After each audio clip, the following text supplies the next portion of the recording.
I'd gotten the time of the train wrong. I went to get myself a newspaper to do the crossword, and a cup of coffee and a packet of biscuits. I went and sat at a table. I want you to picture this scene.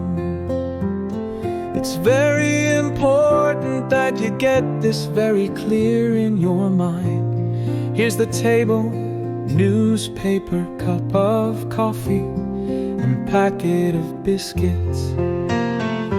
There's a guy sitting opposite me, perfectly ordinary looking guy wearing a business suit, carrying a briefcase.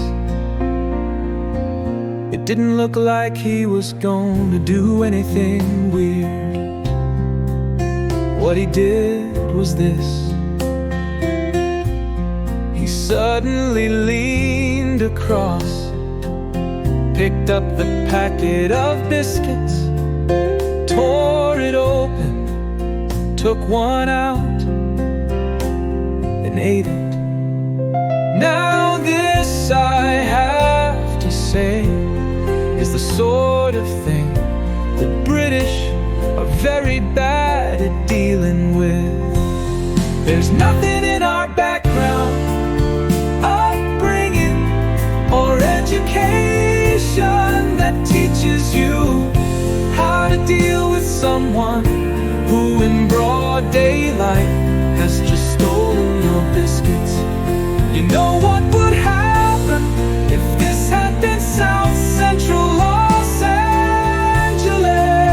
There would have very quickly been gunfire, helicopters coming in, CNN, you know. But in the end I did what any red-blooded Englishman would do. I ignored it, and I stared at the newspaper, took a sip of coffee, tried to do a clue in the newspaper, couldn't do anything, and thought, what am I going to do?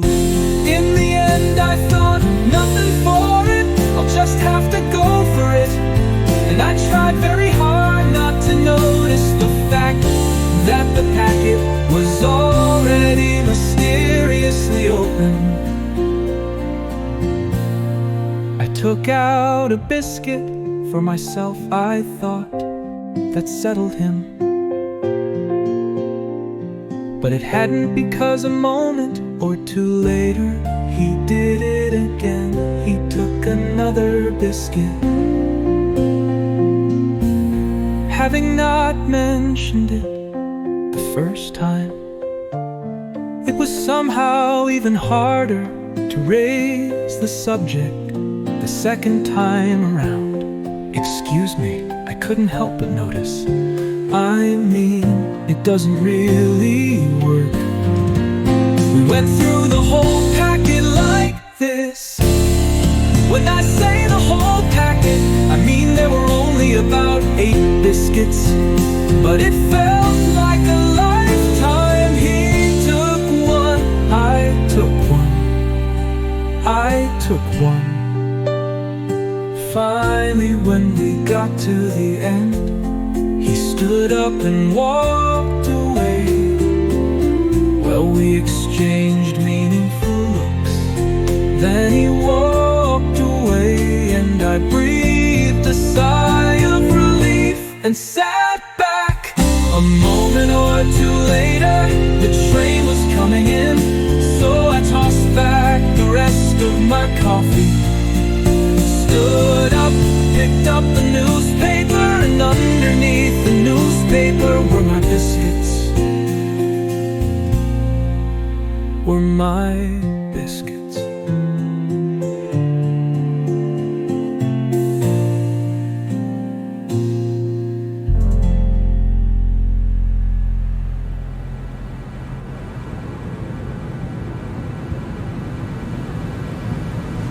Finally, when we got to the end, he stood up and walked away.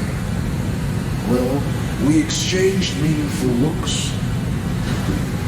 Finally, when we got to the end, He stood up and walked away. Well, we exchanged meaningful looks. Then he walked away, and I breathed a sigh of relief and sat back. A moment or two later, the train was coming in. So I tossed back the rest of my coffee, stood up, picked up the newspaper, and underneath the newspaper were my biscuits.